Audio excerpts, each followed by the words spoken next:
Hello everyone. आज की video में हम लोग सीमैट में रीजनिंग में सभी स्टेटमेंट प्रॉब्लम टाइप के क्वेश्चन डिस्कस करने जा रहे हैं।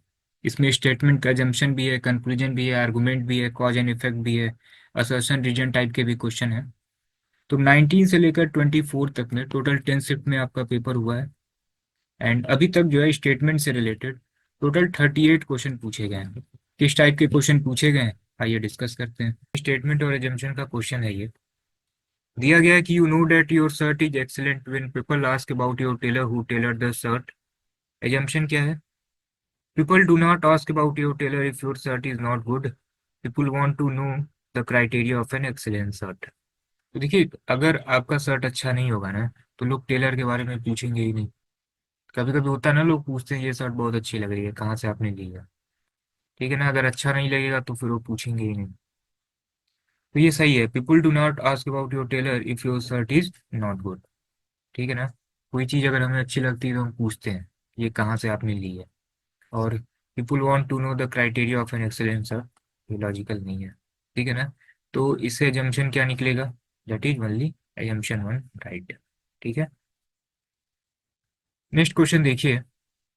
दिया गया स्टेटमेंट और आर्गुमेंट का क्वेश्चन है ये। स्ट्रॉन्ग आर्गुमेंट को हम सेलेक्ट करते हैं। Should there be a compulsory medical examination of both the man and women before they marry each other? No, this is an intrusion to the privacy of an individual and and hence cannot be tolerated. Yes, this will reduce the risk of giving birth to children with serious ailments. सही है। इसमें देखिए दूसरा वाला सही है, क्योंकि हमें अगर पहले से मालूम चल जाएगा मेडिकल प्रॉब्लम, बच्चे को हम बचा सकते हैं। ठीक है ना, तो दूसरा वाला लॉजिकल है, दूसरा सही है। नेक्स्ट क्वेश्चन देखिए। असर्शन और reason. A person with blood group O is suppose to be universal donor. हाँ, ये डोनर होते हैं। And group O does not contain any antigen, ये भी सही है। ठीक है ना। तो असर्शन भी सही है, रीजन भी सही है, और ये इसका एग्जैक्ट जो है एक्सप्लेनेशन भी है। ठीक है ना। Assertion and reason are true and reason is the correct explanation of assertion. तो option A is the right answer. Next question देखिए, स्टेटमेंट और कंक्लूजन का है। दिया गया है कि domestic demand has been increasing faster than the production of indigenous crude oil. ठीक है ना, डिमांड बढ़ रही है। अब crude oil must be imported, domestic demand should be reduced. ठीक है ना। इन दोनों में से क्या होगा? आइदर और। अगर डिमांड बढ़ रही है, ठीक है ना, तो क्या करना पड़ेगा? इसको फुलफिल करने के लिए हमें इंपोर्ट करना पड़ेगा। या तो फिर हम क्या कर दें, ठीक है ना, अपनी डिमांड को ही कम कर दें। Domestic demand should be reduce. या तो डिमांड कम हो जाए, या तो फिर हम क्या करें, इंपोर्ट करें। है ना। तो either conclusion one or two follow. Next question देखिए, स्टेटमेंट और एजम्पशन का क्वेश्चन है। The entire North India, including Delhi, remained powerless the whole day of 19 December as the northern grid supplying electricity to seven states collapsed yet again. Assumption क्या है? The northern grid had collapsed earlier. ये देखिए एक बार फिर से जो है ना ये कोलैप्स हुआ है। एट अगेन का मतलब पहले भी हो चुका है। तो हाँ, ये पहले भी कोलैप्स किया है। तो एजम्पशन वन सही है। दूसरा, the grid system of providing electricity to a group of state is an ineffective type of power supply system. अगर ये इनइफेक्टिव होता तो फिर हम इसको यूज क्यों करते? तो केवल पहला एजम्पशन सही है, दूसरा वाला गलत है। That is option A is the right answer. Next question देखिए। Assertion reason. Tide indicate the regular and periodic rise in fall in the sea level. हाँ, ये सही है। Tide are caused by the gravitational pull of moon and the sea level. नहीं, gravitational pull of the moon and sun होगा। ठीक है ना। तो असर्शन सही है, रीजन गलत है। That is option C. Assertion is true but reason is false. Simple है। नेक्स्ट क्वेश्चन देखिए, ये स्टेटमेंट और आर्गुमेंट का क्वेश्चन है। Should judiciary be the independent of the executive? तो देखिए, इम्पार्शियल जजमेंट के लिए जुडिशरी का इंडिपेंडेंट होना बहुत जरूरी है। आर्गुमेंट क्या है? Yes, this should help कर्ब the unlawful activity of the executive. सही है ये। एग्जीक्यूटिव की तरफ से अगर कुछ भी गलत होगा, जुडिशरी अपना काम करेगी, एक्शन लेगी। ठीक है ना, तो पहला तो सही है। No, the executive could not be able to take bold measure. नहीं, ये स्ट्रॉन्ग आर्गुमेंट नहीं है। तो only option A is right answer. क्या दिया गया है कि should the cottage industry be shifted to urban city from village? अब जो भी स्ट्रॉन्ग आर्गुमेंट होगा उसको टिक करेंगे। No, the rural population will die of hunger. देखिए ये गलत हो जाएगा, क्योंकि देखिए जो रूरल पॉपुलेशन है ये केवल कॉटेज इंडस्ट्री पे थोड़ी ना डिपेंड है। अदर सोर्सेज ऑफ एम्प्लॉयमेंट भी है वहाँ पे विलेज में, लाइक एग्रीकल्चर। ठीक है, तो ये गलत हो जाएगा। Next, yes, rural people will be encourage to adopt farming as their livelihood. ये भी गलत, क्योंकि रूरल पीपल ऑलरेडी फार्मिंग में है, तो उनको इंकरेजमेंट की क्या जरूरत है। और सपोज की ये इंकरेजमेंट की जरूरत भी है, तो फिर कॉटेज इंडस्ट्री को एक जगह से दूसरी जगह ले जाने की क्या जरूरत है। अदर मेथड भी हो सकते हैं, ठीक है ना। तो दोनों ही आर्गूमेंट जो है स्ट्रांग नहीं है, ऑप्शन सी जो है ये राइट हो जाएगा। ठीक है ना। अब देखिए ये असर्शन और रीजन का क्वेश्चन है, इसको देखिए। चलिए नेक्स्ट क्वेश्चन देखते हैं, असर्शन रीजन का क्वेश्चन है। क्या है assertion? Celebrity endorsement add to the brand value and sale of the product, सही है। Reason, most celebrity are rich enough to afford the best technology and product in any given category। ठीक है, देखिए individually जो है ना, ये दोनों स्टेटमेंट सही हैं, लेकिन ये इसका रीजन नहीं है। तो आंसर क्या हो जाएगा? Both A and R correct, and R is not the correct explanation of A. ठीक है ना। इंडिविजुअली दोनों स्टेटमेंट सही है, लेकिन ये इसका रीजन नहीं है। ठीक है, क्यों? क्योंकि देखिए कंपनी जो ब्रांड एम्बेसडर बनाती है, उनको क्यों बनाती है? क्योंकि उनका इन्फ्लुएंस होता है लोगों पे, उनके लाइफ स्टाइल के लिए नहीं, उनके इन्फ्लुएंस की वजह से। ठीक है ना। ये फिर देखिए स्टेटमेंट और आर्गुमेंट का क्वेश्चन है, स्ट्रॉन्ग आर्गुमेंट को टिक करेंगे। क्या दिया गया है कि should smoking be prohibited? Argument one, yes it is wrong to smoke away millions of money. ठीक है, ये स्ट्रॉन्ग आर्गुमेंट नहीं है, क्योंकि पैसे सेव करने के लिए जो है आप इसको बैन कर रहे हैं, तो ये स्ट्रॉन्ग आर्गुमेंट नहीं है। दूसरा, no it will throw thousand of worker in tobacco industry out of the employment. नहीं, अदर सोर्सेज ऑफ एम्प्लॉयमेंट फिर देखेंगे, केवल इसको एम्प्लॉयमेंट की वजह से कंटिन्यू करना ये स्ट्रॉन्ग आर्गुमेंट नहीं है। ठीक है ना, तो ऑप्शन सी सही हो जाएगा। चलिए नेक्स्ट क्वेश्चन देखते हैं, ये स्टेटमेंट और आर्गुमेंट का क्वेश्चन है। स्टेटमेंट क्या दिया गया है? Women should be allowed to go out alone. ठीक है, अब आर्गुमेंट देखिए क्या है। Yes it would make them independent and safe. ये वीक आर्गुमेंट है, बाहर जाने से, अकेले बाहर जाने से जो है इंडिपेंडेंट का क्या लॉजिक है। आर्गुमेंट टू क्या है कि no they are under the protection of their male affine and they should be with them always. नहीं, ये भी वीक आर्गुमेंट है। तो देखिए both argument one and two are weak, तो ऑप्शन डी जो है ये सही हो जाएगा। ठीक है ना।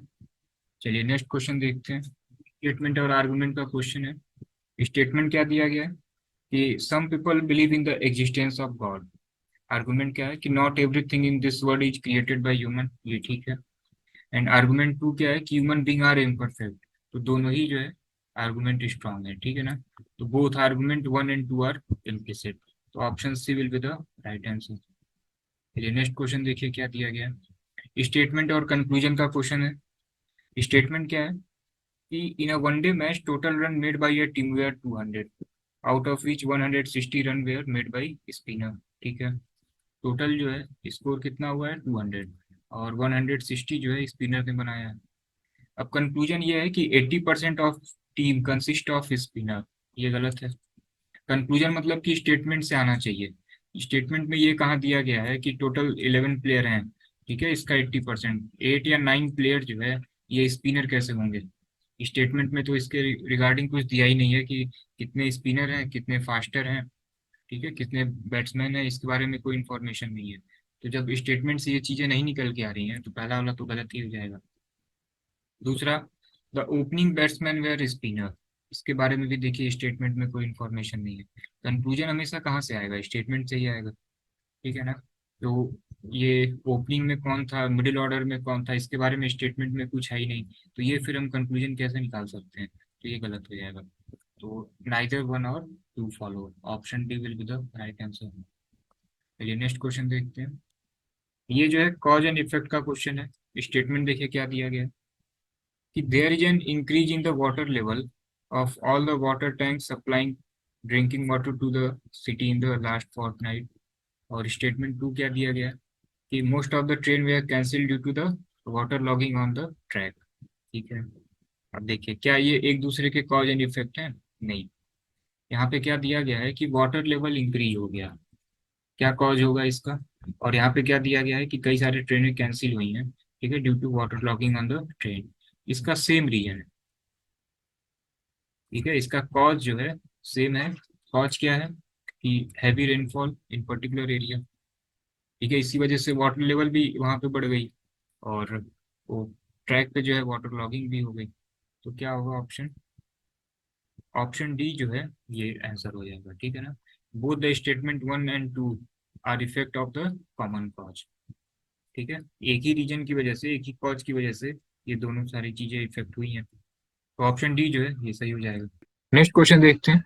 ये असर्शन और रीजन का क्वेश्चन है। असर्शन क्या दिया गया है कि money can resolve most of our problem, ठीक है, सही है ये।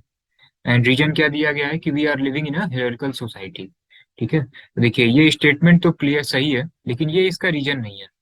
मनी हमारी प्रॉब्लम सॉल्व करती है, लेकिन इस वजह से नहीं करती कि हम हियरarchical सोसाइटी में रहते हैं, ठीक है। तो दोनों स्टेटमेंट सही है, लेकिन एक दूसरे के एग्जैक्ट एक्सप्लेनेशन नहीं है। तो ऑप्शन क्या हो सकता है कि both A and R correct, but R is not the correct explanation of A, ठीक है। तो ऑप्शन बी जो है ये सही हो जाएगा। नेक्स्ट क्वेश्चन देखिए। ये स्टेटमेंट और एजम्पशन का क्वेश्चन है। क्वेश्चन क्या है कि the government has decided to reallocate the brick plant away from the city, ठीक है। ब्रिक प्लेन का क्या मतलब होता है, ईंट भट्टा जहाँ पे ईंट बनती है, ठीक है। अब एजम्पशन क्या दिया है कि pollution in the city is being caused only because of the brick plant in the city. अब देखिए ये तो स्टेटमेंट में कहीं लिखा नहीं है कि केवल इसी की वजह से क्या हो रहा है, पॉल्यूशन हो रहा है। नेक्स्ट एजम्पशन क्या है कि workers all be able to travel daily to the new site of brick plant, ठीक है। तो ये एजम्पशन सही है, क्योंकि वर्कर जो है वहां जा सकते हैं, तभी यही सोच के गवर्नमेंट ने क्या किया होगा, ठीक है, उसको वहां पे ट्रांसफर किया होगा। तो assumption 2 is right but 1 is wrong, ठीक है। तो केवल दूसरा वाला सही है, ऑप्शन बी, ठीक है। चलिए नेक्स्ट क्वेश्चन देखते हैं। इसमें दिया गया असर्शन और दो रीजन दिए गए हैं। असर्शन क्या है कि the class 10th result is very poor this year, ठीक है। रीजन क्या है कि the number of student in the 10th class have increase, ठीक है। तो नंबर इंक्रीज होने से रिजल्ट पे कोई इम्पैक्ट तो पड़ेगा नहीं, ठीक है। तो ये पहला रीजन तो गलत है। Next, the student of class 10th class belong to different section of the society, ठीक है। डिफरेंट सेक्शन से रिजल्ट से कोई इम्पैक्ट नहीं पड़ेगा, ठीक है। तो ये भी क्या है, ये दोनों ही गलत है। तो कोई जो है वैलिड रीजन नहीं है, ठीक है, सिंपल। नेक्स्ट देखिए, स्टेटमेंट एंड कंक्लूजन का क्वेश्चन है। स्टेटमेंट दिया गया है कि socialization has an outcome, socialization has an outcome. अब कंक्लूजन क्या दिया गया है कि the person being socialized acquire new skill. And second conclusion है कि socialization does not lead to change in behaviour. देखिए दूसरा वाला कंक्लूजन तो ये फॉलो नहीं होगा, क्योंकि स्टेटमेंट में दिया गया है कि सोशलाइजेशन हैज एन आउटकम। अब जब इसमें आउटकम अगर मिल रहा है तो it does not lead to change in behaviour, ये तो गलत हो जाएगा। तो केवल कंक्लूजन 1 सही है, दैट इज ऑप्शन ए। अब ये डाटा सफिशिएंसी का क्वेश्चन है।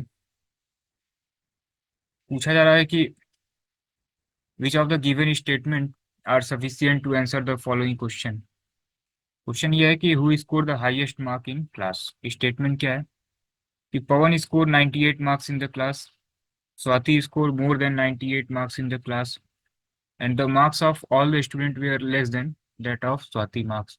तो सिंपल, स्वाति के ही मार्क्स जो हैं सबसे हाईएस्ट हैं और सभी के कम हैं। तो statement C is sufficient to find the answer, that is option D. Next question देखिए, स्टेटमेंट और आर्गुमेंट का क्वेश्चन है। स्ट्रॉन्ग आर्गुमेंट को हम सेलेक्ट करते हैं। स्टेटमेंट है कि we should plant more trees. Argument, tree help in reducing pollution, सही है। And tree occupied too much of the earth surface, ये तो स्ट्रॉन्ग आर्गुमेंट नहीं है, तो बिल्कुल गलत है। तो argument 1 is right, that is option.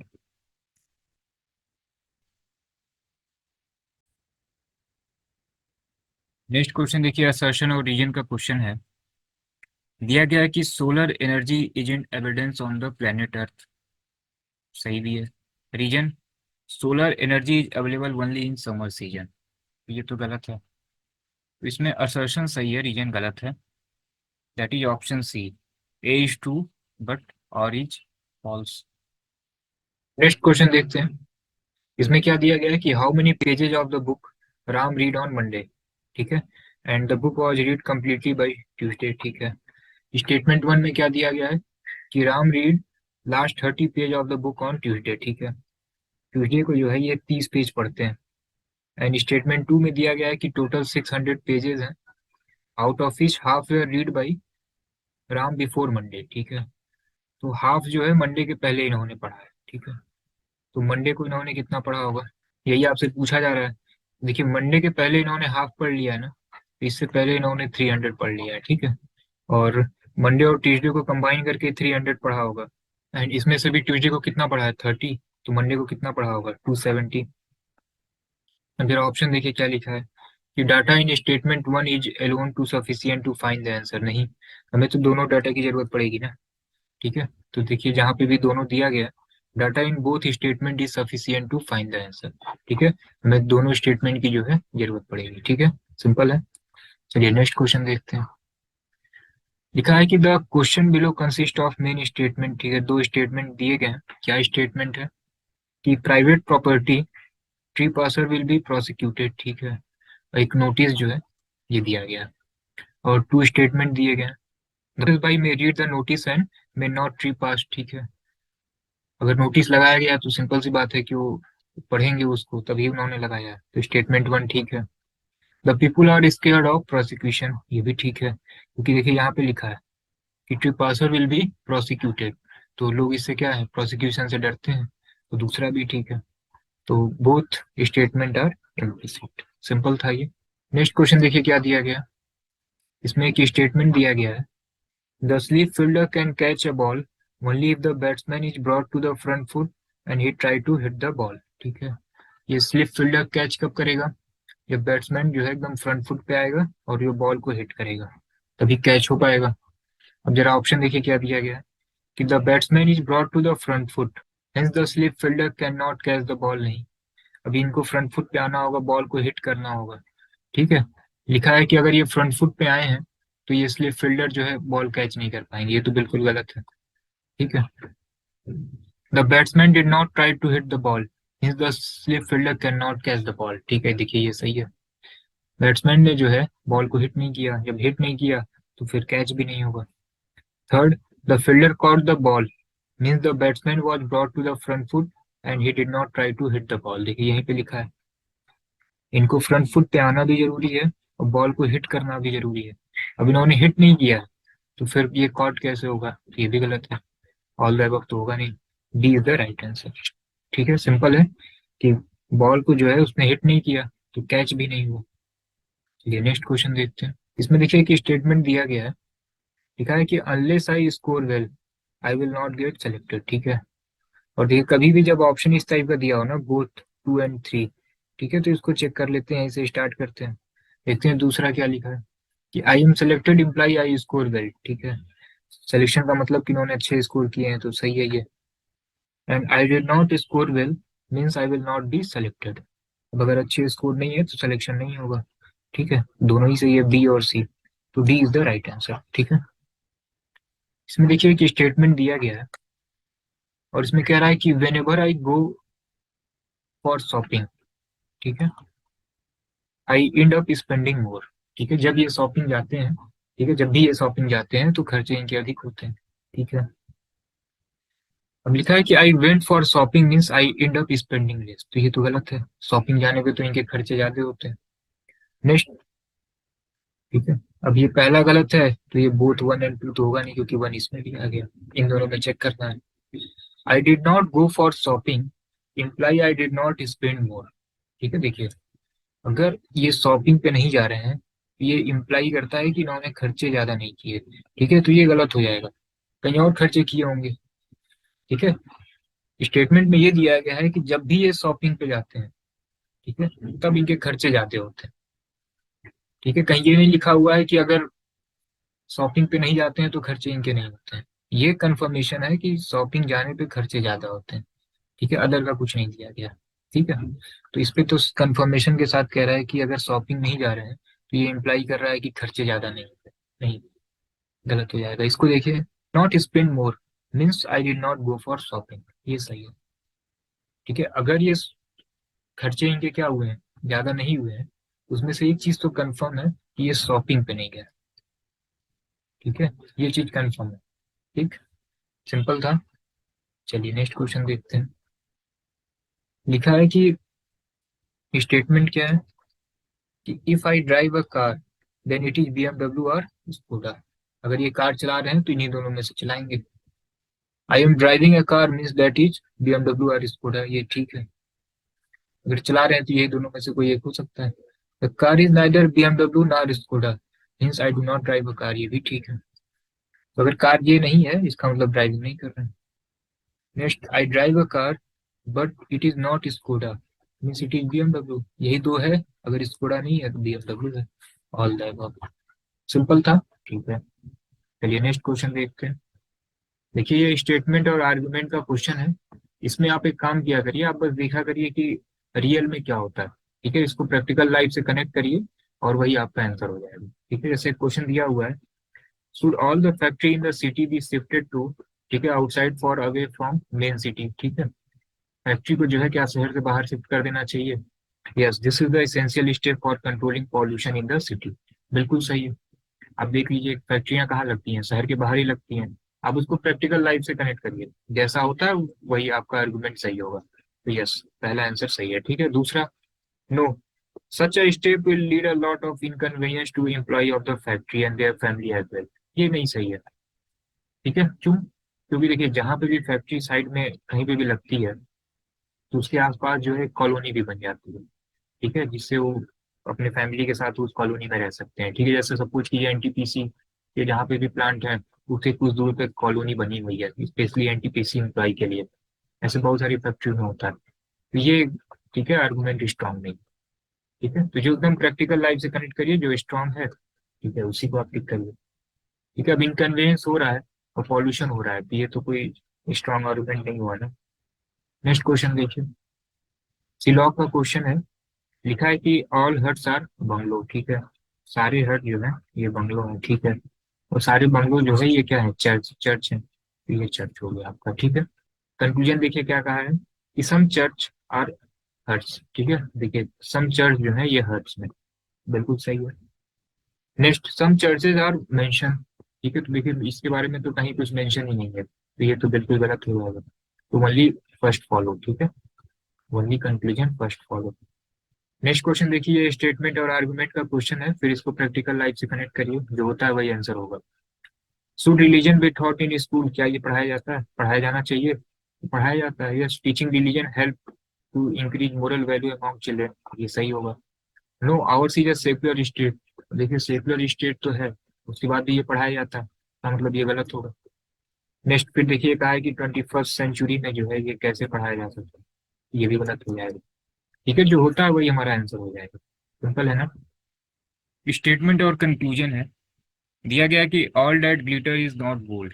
देखिए कभी भी कोई प्रोवर्ब हो वो तो सही होगा। अब कंक्लूजन इसका क्या दिया गया है कि the external appearance of something is not the reliable indication of its true nature, सही है। जो भी प्रोवर्ब की मीनिंग है जो है उसको टिक कर दीजिए, तो पहला सही है। ठीक है ना। Next, the external appearance of something is reliable indication of its true nature. Third क्या है, external and internal nature of something should be examined before making any judgment. Only internal nature can be reliable and gives the truth, नहीं, केवल पहला सही है। ठीक है ना, जो भी प्रोवर्ब है जो भी उसकी मीनिंग है वो सही होगा। 17th क्वेश्चन देखिए, स्टेटमेंट और आर्गुमेंट, स्ट्रॉन्ग आर्गुमेंट को टिक करते हैं। Should higher education be privatize, argument क्या है, yes this is the only way to reduce the unemployment, no it will further add to education burden on public. देखिए argument में कभी भी only हो तो ये तो फिर गलत हो जाएगा, और ये तो सही है। No it will further add to the education burden on public, तो argument two is strong, that is option D. Next question देखिए, स्टेटमेंट और आर्गुमेंट का क्वेश्चन है। Should student study in early hour of morning, yes mind is fresh and alert at that time, no early riser feel sleepy throughout the day, ये तो गलत हो जाएगा। ठीक है ना, सभी जो है जो सुबह उठते हैं, जो सभी के लिए हो गया ना कि सभी स्लीपी महसूस करते हैं पूरे टाइम, तो ये तो गलत हो जाएगा, और ये सही है। तो जो भी आर्गुमेंट स्ट्रांग हुआ करे उसको टिक करते हैं, तो ऑप्शन वन जो है, सॉरी, आर्गुमेंट वन जो है स्ट्रांग है, तो option D is the right answer. Simple था। स्टेटमेंट क्या है कि should the political party be ban, argument क्या है, yes, it is necessary to teach a lesson to the politician. Strong argument होना चाहिए, तो ये कोई स्ट्रॉन्ग आर्गुमेंट नहीं है, ठीक है। एंड सेकेंड आर्गुमेंट क्या दिया हुआ है कि no, it will lead to end of democracy, ठीक है। देखिए ये स्ट्रॉन्ग आर्गुमेंट है कि अगर आपने उनको बैन कर दिया पॉलिटिकल पार्टी को, तो डेमोक्रेसी क्या होगी, एंड हो जाएगी। तो ये जो है स्ट्रॉन्ग आर्गुमेंट है, तो ओनली टू इज स्ट्रॉन्ग, ठीक है। Option C is the right answer, ठीक है। नेक्स्ट क्वेश्चन देखते हैं। ये स्टेटमेंट और कंक्लूजन का क्वेश्चन है। दिया गया कि any student who follow unethical practices in examination disqualify himself from examination, ठीक है। Those who involved in unethical practice in examination shall be debarred. Examination system should be improved. ठीक है, केवल पहला वाला सही होगा, ठीक है। क्यों? क्योंकि स्टेटमेंट में जो है एग्जामिनेशन सिस्टम को लेके कुछ कमेंट नहीं है, ठीक है, कि एग्जामिनेशन सिस्टम इम्प्रूव होना चाहिए, ठीक है। हाँ, ये डिबार्ड वाला जो है ये दिया गया था यहाँ पे, ठीक है, कि उसको डिस्क्वालीफाई कर देना चाहिए। तो ओनली कंक्लूजन फर्स्ट फॉलो, ठीक है, ए इज द राइट आंसर। चलिए नेक्स्ट क्वेश्चन देखिए।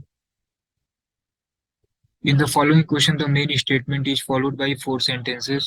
Select the pair of sentences that relate logically to the given sentence. Statement, ठीक है। देखिए स्टेटमेंट क्या है कि either the employee have no confidence in the management or they are hostile by nature। इन दोनों में से कोई एक ही है, ठीक है। ये चार दिए गए हैं, जरा ऑप्शन से चेक करिए। पहला क्या है, फोर और one. They are hostile by nature, they have no confidence in the management, ये नहीं होगा बिल्कुल। क्यों? दोनों में से कोई एक होना चाहिए। या तो कोई कॉन्फिडेंस नहीं है मैनेजमेंट में, या उनका नेचर क्या है, हॉस्टाइल है। तो ये दोनों दे रखा है, दोनों में से जबकि कोई एक है और लगा हुआ है, तो ये तो गलत हो जाएगा। सेकंड और फर्स्ट देखिए क्या दिया है, दोनों हॉस्टाइल के बारे में दिया है, कॉन्फिडेंस से रिलेटेड कुछ नहीं दिया गया है, तो डी भी क्या होगा, गलत हो जाएगा। थर्ड देखिए क्या दिया गया है कि they have confidence in the management, ठीक है। अब अगर इनका मैनेजमेंट में कॉन्फिडेंस है, इसका मतलब इनका हॉस्टाइल नेचर नहीं होगा, ठीक है। तो थर्ड और टू, ठीक है, ये दोनों सही है, तो C is the right answer, simple है। चलिए नेक्स्ट क्वेश्चन देखिए। दिया गया है कि copper is use to make electric wire, बिल्कुल सही है। And copper has very low electric resistance, ठीक है, इसीलिए इसको बनाया भी जाता है, दोनों सही है। एंड क्या दिया गया है कि हाँ दोनों ठीक है, एक फॉल्स है एक ट्रू है, एक फॉल्स है, ये भी गलत है, ठीक है। Both A and R true is not the correct explanation of A, नहीं ये नहीं होगा, ये D is the right answer. दोनों सही भी है और ये एक दूसरे का रीजन भी है, ठीक है। तो option D is the right answer.